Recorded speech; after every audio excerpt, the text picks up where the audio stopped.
Hello students, कक्षा 10 सामाजिक विज्ञान विषय की ऑनलाइन क्लासेज में आपका स्वागत है।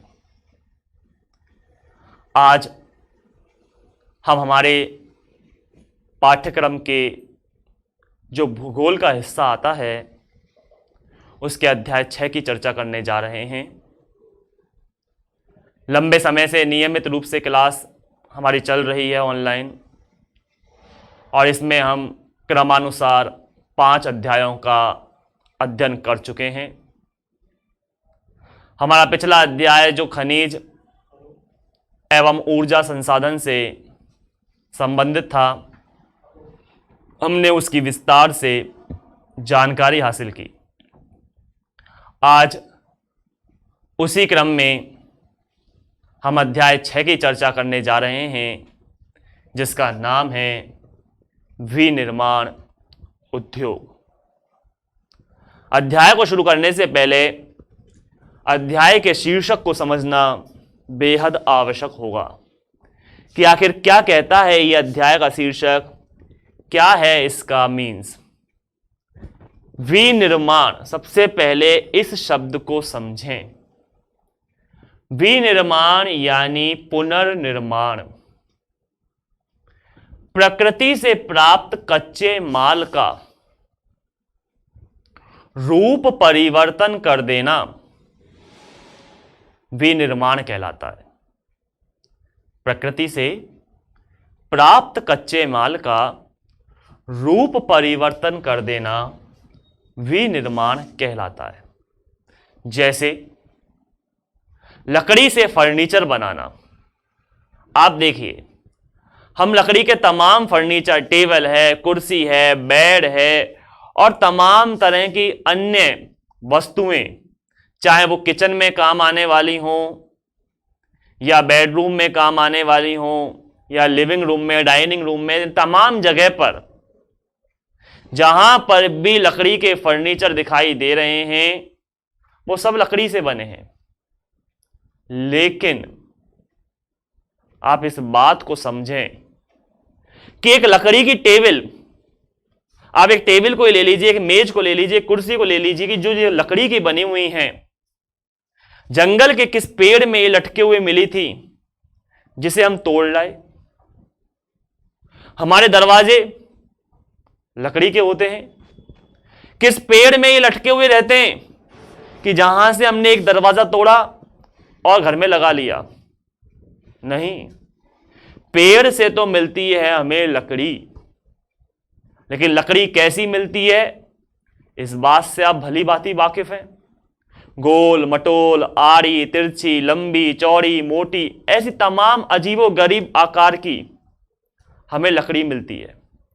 लेकिन उस लकड़ी से हम फ्लैट, प्लेन, समतल एक दरवाजे का निर्माण कर लेते हैं।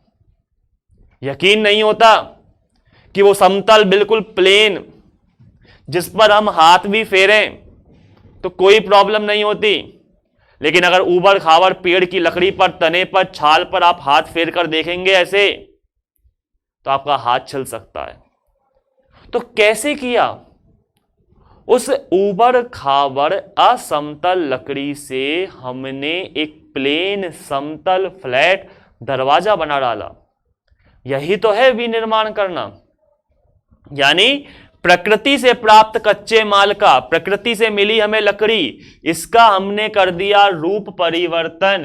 यानी प्रकृति से प्राप्त कच्चे माल का रूप परिवर्तन करना कहलाता है विनिर्माण। दूसरा एग्जाम्पल देखें तो गन्ने से शक्कर बनाना। गन्ना फसल है, खेतों में प्राप्त होता है, मानव के द्वारा बुवाई की जाती है, कटाई की जाती है, तमाम अन्य क्रियाएं की जाती हैं जब गन्ने की पैदावार होती है। उस गन्ने से हम प्राप्त करते हैं रस और उस रस से बना डालते हैं शक्कर। आप देखिए, गन्ने का रस लिक्विड अवस्था में होता है, पीलापन लिए हुए होता है, लेकिन उस लिक्विड से हम सॉलिड शक्कर के दाने बना देते हैं। क्रिस्टलीय आकार के एक एक कोना आप शक्कर के दाने का देख सकते हो, बिल्कुल सफेद। कैसे? कहां वो पीलापन लिए हुए लिक्विड गन्ने का रस, और कहां हमने बना डाली सॉलिड, बिल्कुल वाइट, बिल्कुल सफेद शक्कर। यकीन नहीं होता कि ये शक्कर उसी लिक्विड से बनती है, लेकिन बनती है। तो यही तो क्या है? विनिर्माण। कपास से धागा बनाना, कपास यानी रुई, उसके एक एक रेशे को छांट छांट कर आपस में एक दूसरे को जोड़कर और एक धागा बना लिया जाता है, और उस धागे से बनाए जाते हैं वस्त्र। आप देखो, एक सूती वस्त्र, एक कॉटन जिसको कहा जाता है, आमतौर पर हम बड़े ही मार्केट जाते हैं, कॉटन का वस्त्र चाहिए, कॉटन के कपड़े चाहिए। ये कॉटन क्या है? कॉटन अंग्रेजी में कपास को कहा जाता है। कपास मतलब वो रुई यानी सूत यानी सूती वस्त्र। तो रुई से बने वो कॉटन के वस्त्र। यकीन नहीं होता, लेकिन बने हैं। तो प्रकृति से प्राप्त कच्चे माल का रूप परिवर्तन कर लेना विनिर्माण कहलाता है। तो आप समझ गए होंगे शब्द का आशय, विनिर्माण का आशय पुनर्निर्माण यानी दोबारा से निर्माण। अब दोबारा से कैसे? एक बार तो प्रकृति ने बना दिया उसे, अब प्रकृति के बनाने के बाद हम उसका निर्माण कर रहे हैं। तो इसीलिए कहा जाता है इसको विनिर्माण यानी पुनर्निर्माण। आगे लगा हुआ है उद्योग। जिन उद्योगों में यह कार्य होता है, कौन सा कार्य? विनिर्माण का कार्य, उन्हें कहा जाता है विनिर्माण उद्योग। तो बात समझ गए होंगे कि प्रकृति से प्राप्त कच्चे माल का रूप परिवर्तन करना विनिर्माण कहलाता है, और यह विनिर्माण जिन उद्योगों में होता है उन्हें विनिर्माण उद्योग कहा जाता है। अब शब्द आता है उद्योग भी, कि आखिर उद्योग का अगर हम परिचय लें तो उद्योग किसे कहते हैं। मैं आपसे ही एक सवाल करने जा रहा हूं, आप सोचना इस चीज को। एक उद्योग की कल्पना कीजिए, आपको एक छवि दी गई है, यानी एक कार्य दिया गया है कि अपने मन में एक छवि बनाइए, एक चित्र बनाइए उद्योग का, किसी इंडस्ट्री का, कि एक उद्योग कैसा होता है। या मैं कहूं कि सोचिए एक उद्योग का चित्र अपने माइंड में। जैसे मैं कहूं आप एक समुद्र का चित्र सोचिए, तो आप क्या सोचोगे समुद्र के में? कि एक दूर तक विशाल रूप से भरा हुआ पानी का क्षेत्र है, वो क्या है? समुद्र। समझ गए? मैं कहूं आप पेड़ सोचिए अपने दिमाग में, तो आप पेड़ में क्या सोचोगे? कि एक तना है, पत्तियां हैं, झाड़ियां हैं, उसमें पत्तियां डालियां हैं। तो इस तरह जैसे छवि बनाई आपने समुद्र की और पेड़ की, उसी तरह से एक छवि बनाए उद्योग की। तो शायद आपके दिमाग में एक छवि बनती है, एक चित्र बनता है कि एक विशाल क्षेत्र, धुआं उगलती हुई चिमनियां, बड़ी बड़ी मशीनें, उन मशीनों से निकलने वाली तेज कर्कश आवाजें, भारी मात्रा में हो रहा है उत्पादन, पसीने से नहाए हुए श्रमिक, और आसपास उद्योगों के बाहर फैले हुए अपशिष्ट पदार्थ। आम तौर पर हमारे मन मस्तिष्क में उद्योग की यही छवि दिखाई देती है, लेकिन ऐसा नहीं है। उद्योग वह है जहां वस्तुओं का रूप परिवर्तन हो रहा है। अब यह रूप परिवर्तन घर में भी किया जा सकता है, तो यह रूप परिवर्तन विशाल कारखानों में भी हो सकता है। बीड़ी बनाने का उद्योग घर में स्थापित हो सकता है। इसमें ना तो कोई धुआं उगलती चिमनियां होती हैं, ना ही कोई बड़ी बड़ी मशीनें होती हैं, ना ही पसीनों से नहाए हुए श्रमिक होते हैं, और ना ही कोई भारी मात्रा में उत्पादन होता है। करना क्या है? तेंदु वृक्ष का एक पत्ता होता है, तेंदु नाम का एक वृक्ष, उसका एक पत्ता होता है, उन पत्तों को ले आइए, डिजाइन में काट दीजिए, तंबाकू भरिए, धागा बांधिए, बीड़ी तैयार है। कोई ना तो मशीनों की आवश्यकता पड़ी इसके अंतर्गत, और ना ही भारी मात्रा में श्रमिकों की। तो उद्योग का मतलब सिर्फ वही उद्योग नहीं, अपितु उद्योग वे हैं जहां वस्तुओं का हो रहा है रूप परिवर्तन। अब देखो, बीड़ी उद्योग की बात करें तो तेंदु का पत्ता, तंबाकू, धागा, तीन अलग अलग चीज और तीनों को जोड़कर बना दी बीड़ी। तो रूप परिवर्तन हुआ या नहीं हुआ? तो यहां यही बात आती है कि विनिर्माण प्रकृति से प्राप्त कच्चे माल का रूप परिवर्तन करना विनिर्माण कहलाता है, और यह विनिर्माण जिन उद्योगों में किया जाता है उन्हें विनिर्माण उद्योग कहा जाता है।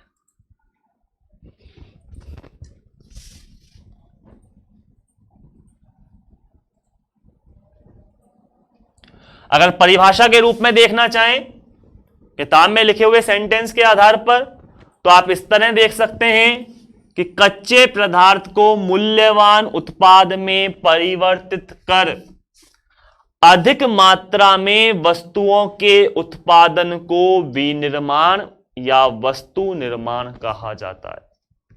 यह किताब की भाषा के अकॉर्डिंग है कि कच्चे पदार्थ को मूल्यवान पदार्थ में, मैंने भी तो यही कहा था, प्रकृति से प्राप्त कच्चे पदार्थ को, कच्चे माल को एक नवीन माल में, एक तैयार माल में परिवर्तित करना, कच्चे माल का रूप परिवर्तन कर देना। तो यहां पर भी यही है कि कच्चे पदार्थ को मूल्यवान पदार्थ में परिवर्तित कर देना ही विनिर्माण कहलाता है। अब ये मूल्यवान का मतलब क्या होता है?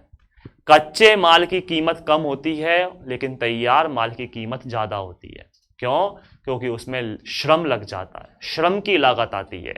जैसे एक लकड़ी लेकर आइए, उसकी कीमत ज्यादा होगी, या एक लकड़ी का दरवाजा लेकर आएंगे तो उसकी कीमत ज्यादा होगी। स्वाभाविक है दरवाजे की, क्योंकि उसके निर्माण में जो श्रम लगा है, जो मेहनत लगी है, उस मेहनत का भी तो लागत में खर्चा आएगा, पैसा ऐड होगा। तो ऐसे में कच्चे पदार्थ की कीमत कम होती है जबकि निर्मित माल की कीमत ज्यादा होती है। तो हम समझ गए इस चीज को विस्तार से। आइए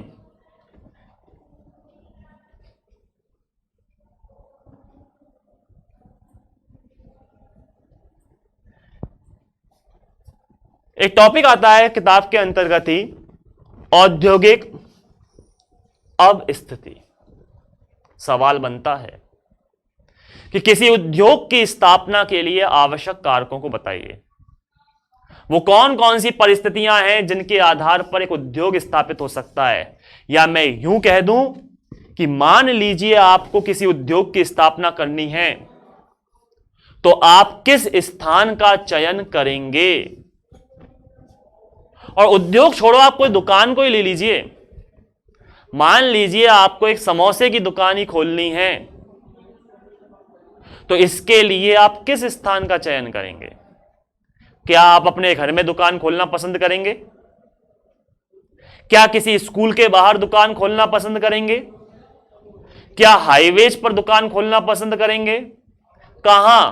ये तीन स्थान चयन करना है आपको कि एक समोसे की दुकान खोलनी है, घर के बाहर, स्कूल के बाहर, या हाईवे पे जहां पर गाड़ियां नियमित आती जाती रहती हैं और गाड़ियां बमुश्किल ही रुकती हैं, मुश्किल से ही रुक पाती हैं, क्योंकि वो स्थान ऐसा है कि जहां से गाड़ियां शीघ्र अतिशीघ्र निकल जाती हैं। दिन में कोई एक दो गाड़ी ही स्टॉप करती है, अन्यथा गाड़ी वहां पर अनवरत लगातार जारी रहती है। अब ये तीन जगह, तो मैं शायद समझता हूं कि आपका जो जवाब होगा वो होगा स्कूल के बाहर।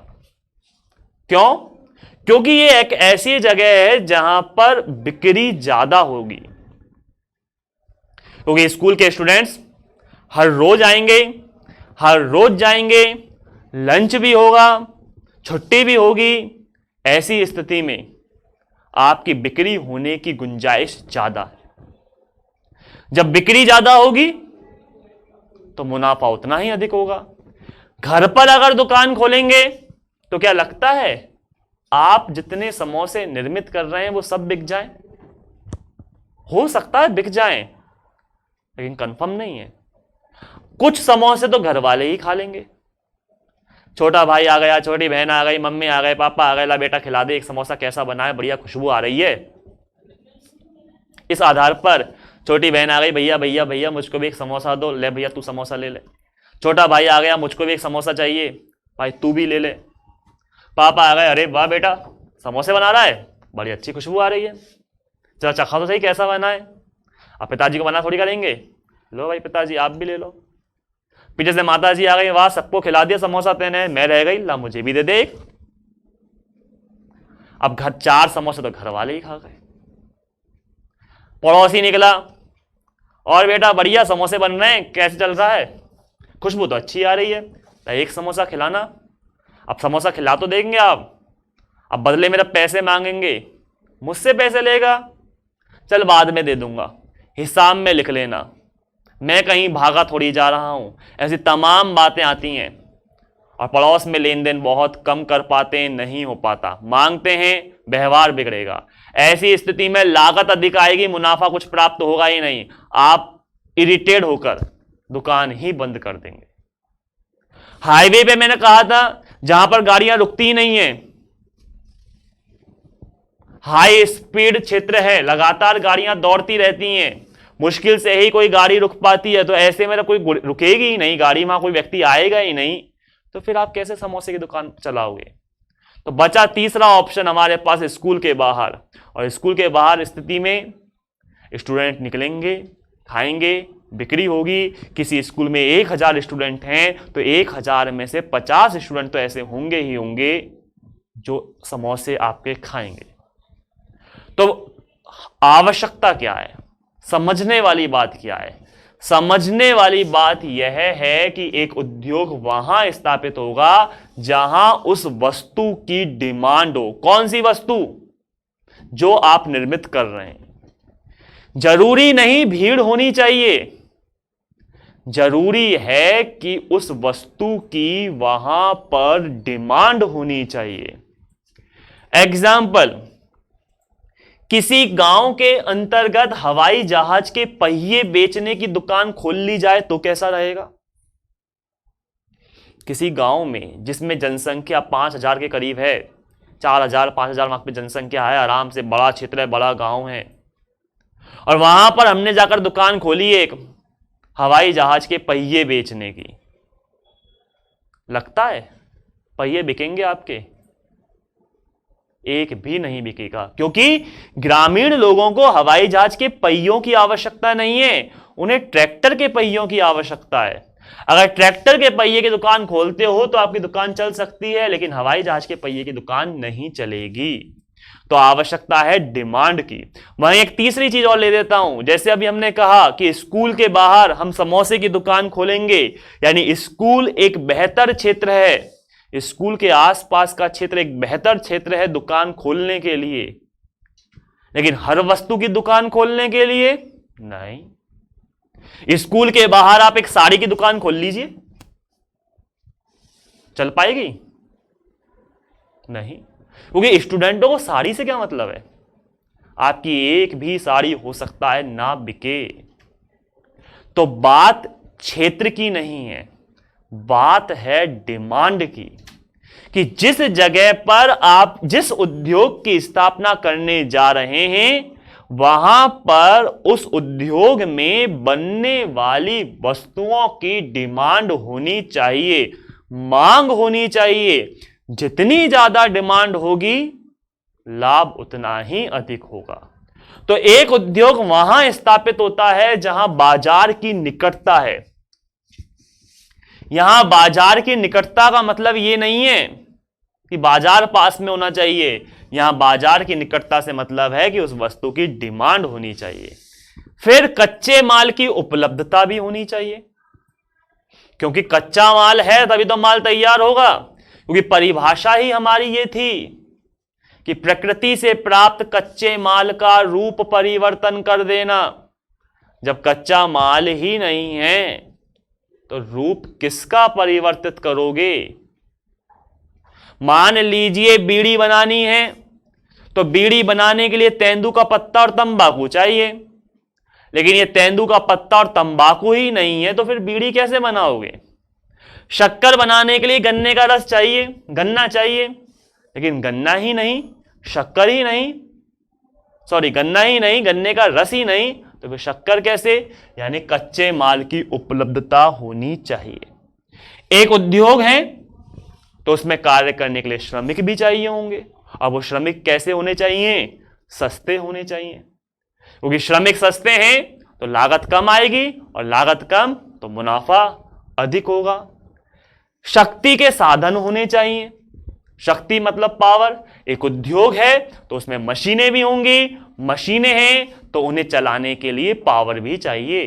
ये पावर जरूरी नहीं बिजली ही हो, कोयला भी हो सकता है, डीजल पेट्रोल भी हो सकता है, प्राकृतिक गैस भी हो सकती है, और जल विद्युत जो हम इस्तेमाल कर रहे हैं वो भी हो सकती है, लेकिन होने चाहिए। क्योंकि मशीनें पावर से चलेंगी, और पावर ही नहीं, शक्ति ही नहीं, तो मशीनों का कोई अस्तित्व ही नहीं। और इन सब के अतिरिक्त सबसे महत्वपूर्ण जो चीज है वो है पूंजी। आप किसी भी उद्योग की स्थापना करने जा रहे हैं, आपको पूंजी चाहिए। आप एक छोटी सी चाय की दुकान भी अगर खोलना चाह रहे हैं तो इसके लिए प्रारंभ में आपको पूंजी चाहिए। डिस्पोजल भी लाने होंगे, दूध भी लाना होगा, चाय भी लानी होगी, शक्कर भी लानी होगी, बर्तन भी लाने होंगे, स्टोव भी लाना होगा, तमाम चीजें लानी होंगी। तो उसके लिए सबसे पहले पूंजी तो चाहिए। वो बात अलग है कि पैसा कितना चाहिए, 1 रुपए से लेकर करोड़ों अरबों रुपए तक, उससे मतलब नहीं है, लेकिन कुछ तो पैसा होना चाहिए कि ठन गोपाल की तरह चल पड़े कि भैया जेब में एक भी पैसा नहीं है, 1 रुपया भी नहीं है, फूटी कौड़ी नहीं है, और मैं तो उद्योग की स्थापना करूंगा, मैं तो इंडस्ट्री की स्थापना करूंगा। पॉसिबल नहीं है। आपको कुछ ना कुछ, चाहे किसी से उधार ले रहे हैं, किसी से मांग रहे हैं, या खुद का पैसा है, उससे मतलब नहीं, लेकिन पैसा होना चाहिए, प्रारंभिक पूंजी होनी चाहिए, तभी किसी उद्योग की आप स्थापना कर सकते हैं। तो आज हमने इतने विस्तार से 2 चीजों का अध्ययन किया।